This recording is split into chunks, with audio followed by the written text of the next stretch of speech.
दोस्तों, आप देख रहे हैं यशवी होम न्यूज़ संजय विश्वकर्मा के साथ। जैसा कि आप लोगों को जानकारियां हैं कि 2022 विधानसभा का चुनाव आया हुआ है और सभी पार्टियां और सभी संगठन बड़े ज़ोर शोर से रैलियां चल रही हैं एक दूसरे को लुभाने के लिए। कहीं पर जातिवादिक सम्मेलन कराए जा रहे हैं तो कहीं पर बड़े पैमाने पर चौपाल लगाए जा रहे हैं, कहीं पर गठबंधन जोरों में लगा हुआ है।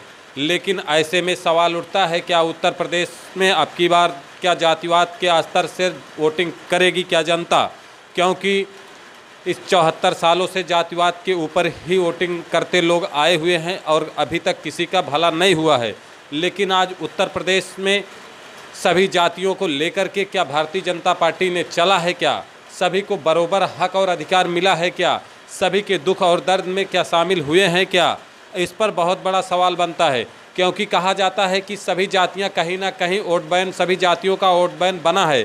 कभी भी किसी की सरकार बनी है तो जाति के समीकरण के ऊपर सरकार बनी है, क्योंकि सभी जात के लोग अपने अपने चेहरे को देख करके ही वोटिंग करते हैं और उसी के स्तर पर बनता है समीकरण जब भी सरकार कोई भी बनती है। लेकिन आज दोस्तों आपको बता दें कि उत्तर प्रदेश सरकार में भारतीय जनता पार्टी की सरकार है। आज 12 से 14% की आबादी विश्वकर्मा समाज की है, लेकिन ना ही अभी तक विश्वकर्मा समाज का कोई भी मंत्री बनाया गया, ना मिनिस्टर बनाया गया। यह इसलिए मैं बात कर पा रहा हूं कि आज विश्वकर्मा समाज के ऊपर जगह जगह पर उत्पीड़न हुए हैं। आज समाज में जगह जगह उत्पीड़न हुए हैं। आज तक समाज के किसी भी मुद्दों को सरकार ने सुना नहीं है। सरकार ने आज तक विश्वकर्मा समाज के लिए कुछ किया नहीं है, क्योंकि देखिए, श्रम सम्मान योजना देने से भारतीय जनता पार्टी की जो राजनीति कर रहे हैं लोग, यह लोग अपनी पीठ थपथपा रहे हैं और बड़े जोर शोर से बता रहे हैं कि भारतीय जनता पार्टी ने विश्वकर्मा समाज को श्रम सम्मान देकर के सम्मान बढ़ाया है।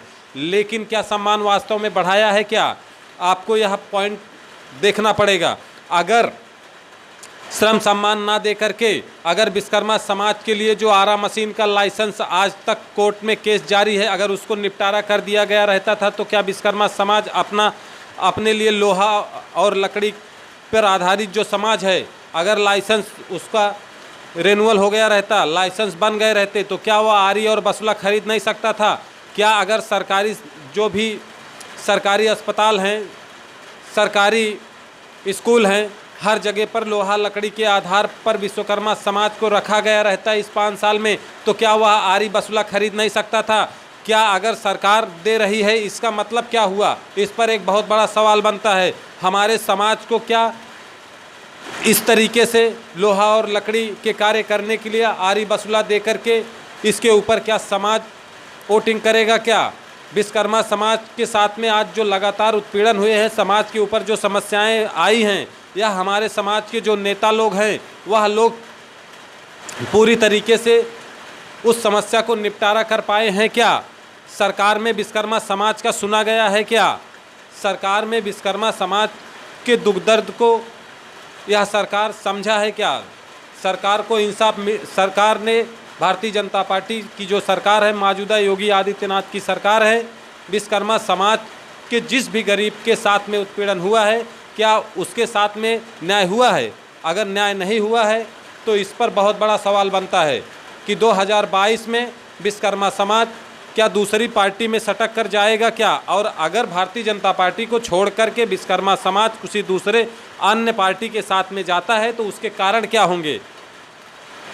या तो हो सकता है भारतीय जनता पार्टी में जो राजनीति कर रहे हैं वह लोग सरकार को धोखा दे रहे हैं, क्योंकि समाज की किसी भी समस्याओं का निपटारा हमारे समाज के जितने भी लोग राजनीति कर रहे हैं भारतीय जनता पार्टी में, वह लोग कर नहीं पाए हैं। सभी के पास में किसी न किसी समस्या को लेकर के गया हूं और किसी ने हमारी समस्याओं को सुना नहीं है।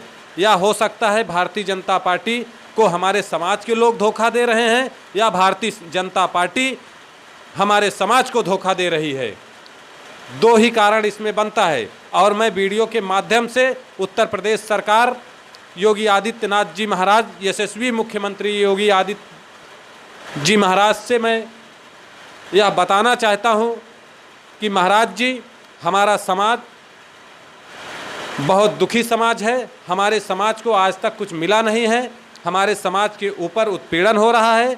या आपको जानकारियां नहीं है, हमारे समाज के लोग आप तक पहुंचाए नहीं है बात को, या हो सकता है आपको जानकारी है तो हमारी समस्याओं को आपने निपटारा नहीं किया। इसका कहीं ना कहीं विश्वकर्मा समाज खेद करता है और विश्वकर्मा समाज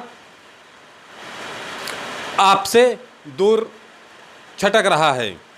और यह जानकारी आपको एसबी होम न्यूज़ नेटवर्क के माध्यम से देना चाहूँगा कि हमारे समाज के जिस भी व्यक्ति के साथ में आज उत्पीड़न हुआ है, जिस भी समस्या, जो भी समस्याएं हैं समाज की, कोई एक नेतृत्व दीजिए आप। क्योंकि कहा जाता है कोई अगर समाज का मंत्री और मिनिस्टर नहीं है तो लगातार उत्पीड़न समाज पर हुए हैं, क्योंकि उसकी आवाज़ को उठाने वाला कोई भी समाज का अगर नेता नहीं है तो उस समाज के साथ में उत्पीड़न लगातार हुआ है। आपको बता दें कि सभी कहीं ना कहीं सताए गए, इसी के लिए फूटकर एक पार्टी बनी है। और आप अगर इस तरीके से हमारे समाज के साथ में नाइंसाफ़ी करेंगे तो एक पार्टी फिर से जन्म लेगी और जन्म लेकर के इतनी बड़ी आबादी आपके हाथ से छटक जाएगी। फिर हक और हिस्सेदारी की बात पार्टी के माध्यम से, सीट के माध्यम से करना पड़ेगा। और आपको बता दूं कि यह इसलिए मैं कह रहा हूं क्योंकि कहीं ना कहीं अपने इस चैनल के माध्यम से मैं खुद भी इंसाफ आपसे मांग रहा हूं। भारत में आज इतनी बड़ी पार्टी आपकी है और भारतीय जनता पार्टी पूरे भारत की सबसे बड़ी पार्टी, राष्ट्रीय पार्टी मानी जाती है। और आज इतने बड़ी पार्टी का आप नेतृत्व कर रहे हैं। हमारे समाज के लोग अगर उस पार्टी का राजनीति कर रहे हैं तो क्यों अभी तक समाज को उसके हक और अधिकार से वंचित रखा गया, क्यों समाज के ऊपर उत्पीड़न हुए हैं? इसका कारण मैं अपने एसबी होम न्यूज़ नेटवर्क के माध्यम से जानना चाहता हूं। और आप लोग देख रहे थे SB home news Sanjay Vishwakarma के साथ। अगर अभी तक हमारे चैनल को आप लोगों ने सब्सक्राइब नहीं किया है तो चैनल को सब्सक्राइब करके बेल आइकॉन को ज़रूर दबाएं। और आप अपनी समस्याओं को कमेंट के माध्यम से लिखिए और वीडियो को ज़्यादा से ज़्यादा शेयर करें ताकि समाज के साथ में इंसाफ हो सके। समाज के किसी भी व्यक्ति के साथ में कोई भी उत्पीड़न हो तो उससे सरकार तक पहुंचाया जा सके। दोस्तों मित्रों, इसी के साथ फिर मिलेंगे। धन्यवाद। बने रहिए, देखते रहिए, वीडियो को शेयर करिए।